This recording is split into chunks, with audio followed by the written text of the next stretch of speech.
So I've been thinking about Carl Jung's shadow work a lot lately.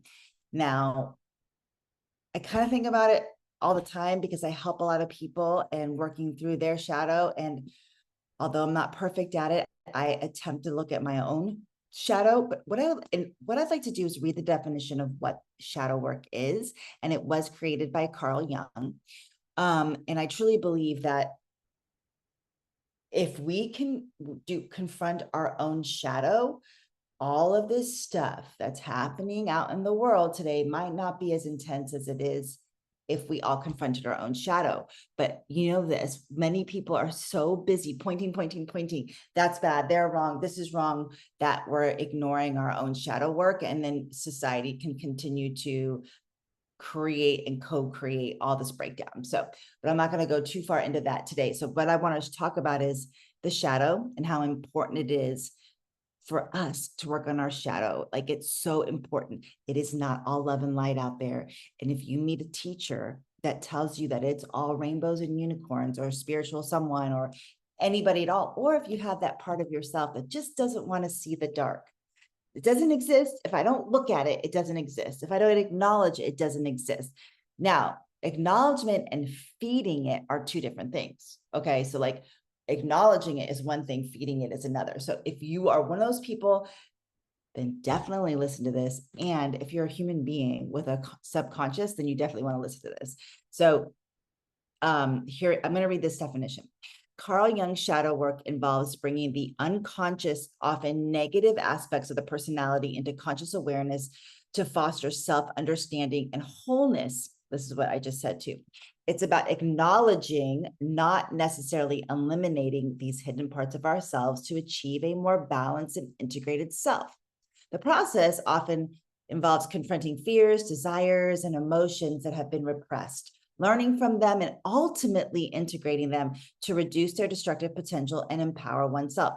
So basically, it's like acknowledging. I'm going to talk about some examples of what a shadow is here in just a second, but like, it's about acknowledging those darker, like hidden, darker desires, like lust, doing things like, I don't know, stealing, something like that, you know, that urge sometimes to be bad.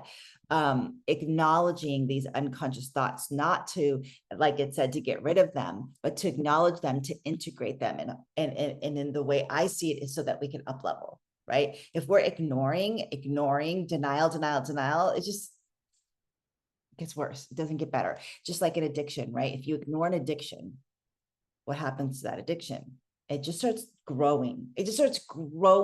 But we just become better at compartmentalizing it, right? Like we can like become better at like, oh, I can do this little act over here. So we're gonna talk about the shadow. And so I've really been thinking about this a lot lately, and really thinking about my own shadow and those hidden parts of myself that can really sneak up on me.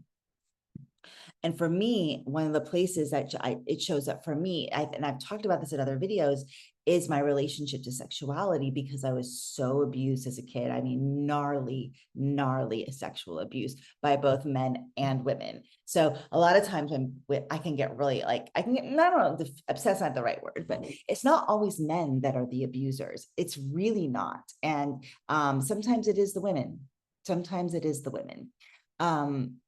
And the thing is like, anyone who's doing that kind of thing to someone else, they're so wounded. It's like the shadow has overtaken and gone into the conscious, right? Let's usually the abuse people.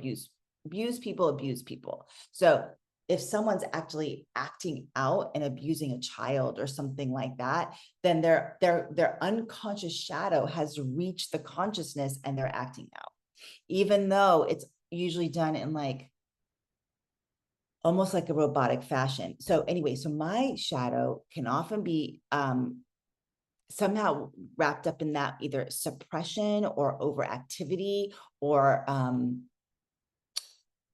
yeah, just something like that. And like, I've been really working on it. I've been like, okay, I really need to work on this, because it comes out in these really sneaky ways. And when I was younger, it came out in like self-destructive ways, or manipulation, or things like that. So I'm looking at that, and in other ways where like my self-doubt that is buried kind of deep inside there, and sometimes it's not even so deep, comes out and creates something some sort of like distance from people, or just it can sneak into things. So like really looking at those ways. And one of my prayers is every day is, God, keep me from the evil of the day, meaning mainly the evil within myself. And I'm not saying that I'm evil, because I don't think I'm evil. I'm definitely not evil, but there's parts of, I have shadows, just like you have shadow, just like you have shadow. So we got to tease these shadows out in order, I truly believe, in order to heal what's happening in the world.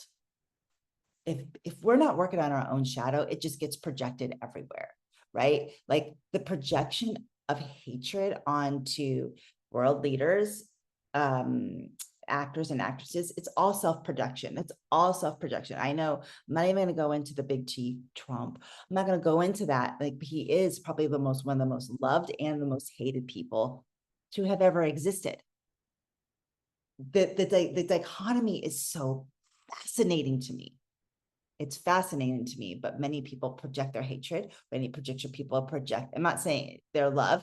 And some people are clear, I'm just not aligned with what he's doing. Or the same with any other world leader, or like you see a celebrity and we can project and vomit all over them. However, it's usually not about them, it's about us. Now, parsing out what people do is different. Like if you're like, I'm not aligned with that thing, I'm not aligned with X, Y, and Z. That's different. That's coming from logic. That's coming from facts. And it's not coming from an emotional place. I'm talking about the projection of the emotion.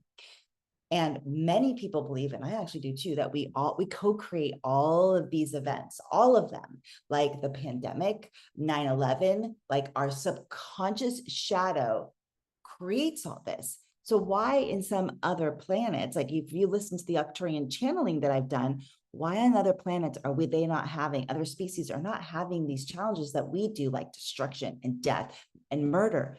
Because the human subconscious, the human shadow, we have not examined it enough or healed it enough. So here's what I want to leave you with, is to really begin to look at and think about those places within you that can be kind of like sneaky. And it is not about self-judgment at all. The self-judgment is the shadow. I'll tell you a really, really quick story. I had a woman come to one of my retreats. Oh, this is a while ago, like a few years ago, came to one of the retreats. I hadn't started the horses yet. It was before that. Horse retreat. Okay. Talk about shadow work. The horses can help us see our beauty and help us eliminate the shadow at the same time. It's very beautiful. Okay. But anyway, she came and she had a lot of loss, like current loss in her life. And we did a follow, like her, not current, like she just recently lost a bunch of people. And then she came to the retreat. She was really grieving. But then we got on a call after the retreat. And I have to say that retreat, I had collaborated with someone, and here's a shadow. I had said yes to her and I wasn't fully aligned. She wanted to collaborate with me. She wanted to do this retreat with me. And she's very like smart. She's like a professor, and part of me was flattered. I'm like, oh, she wants to do this with me, this like really powerful woman. Okay. But I wasn't fully aligned. My shadow, my people pleaser, and my need to be flattered, right? That's a shadow, right? The need to be flattered, like, oh, well, I guess you like me. That is a shadow. So the shadow is kind of like all over this in my yes. And I kind of struggled with it throughout the retreat. I mean, I think the participants, everyone said they had an amazing time, and I did my best not to bring that in there. Okay. However, there was some stuff going on, like some doubt going on, deep.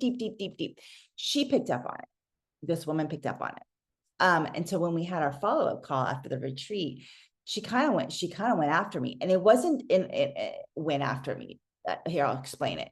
And it wasn't done in kindness. Like, that was my experience of it anyway, that it was done out of like, I see it just kind of like a narcissist would do. Like they go after the jugular, they go after that weak spot in you, and they see it and then they go for it, right? Just to get you. That's what it felt like. She did. So here it was a session. I was there to serve her, and the tables got turned, and I saw her shadow, which was to make other people feel bad. So she felt powerful. And then she hit my shadow of the self-doubt. And here we were. And then what came up after that, after I had this moment of like working through it with her in my mind, I'm like, okay, no, you don't get to do this. Right. It felt abusive. And that was my experience of it. It felt abusive. And I could see in that moment how she shows up in her life and how she treats people around her, that she can be mean. And it was really, really fascinating because there are people out there that are going to want to go and pick on your shadow, which is to pick on those other, those parts of you that you're working on, those parts of you that may not be, but you're just not proud of, right? Like, it's just, there's places in us, parts of us, we're just like, oh, sometimes I'm not proud of that, but I'm working on it. So here's what I want to leave you with is that this is not about self-judgment. It's not about any of that, right? It's not about this, because if you living in unicorns and rainbows and everything is la, la, la, la, la all the time, it's not. That is another shadow. And that was where people stay stuck. Have you ever met anyone who they have not ever, ever, ever, ever looked at their trauma or done any personal work on themselves? They stay in one speed, and everything else gets brushed under the rug.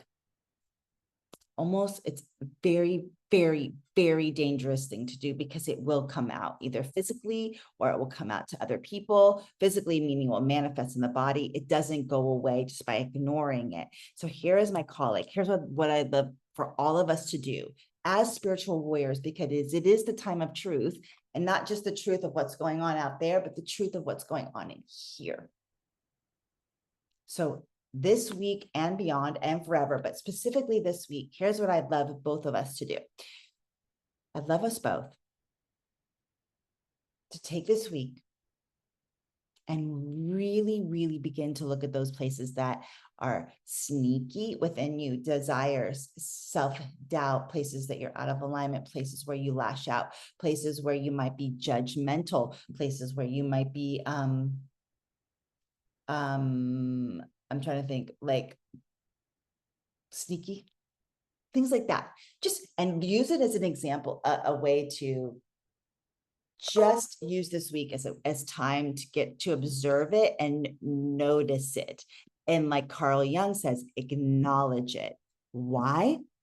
So that you begin to integrate it into more of the love, light, and rainbows, and integration into who you really are. And watch as you do that. And I'm going to be working on it this week too, like more on like high beam,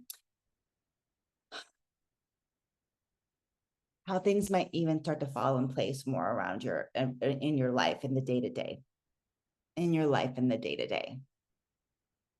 Just let's do that this week. You and I, we're going to spend that time. And again, you can write them down and acknowledge them in prayer. And here's another thing let's give it over to God. God, wow, I really have some deep self-doubt or really deep judgment against X, Y, and Z. Help me release this. Help me. Can I give this to you? Help me integrate that shadow, because the shadow came from somewhere. It manifested from something. It did. And if we start doing this in our own day-to-day, if we all did it, we would not be living in this the way it is right now. And it's not all bad. Like, everyone's like freaking, it's not all bad. Like, it really is not all bad. There's a lot of great, amazing things happening, but there's a shadow in the collective, and there's a shadow in the government, and there's a shadow everywhere we look, but it's all a reflection of us.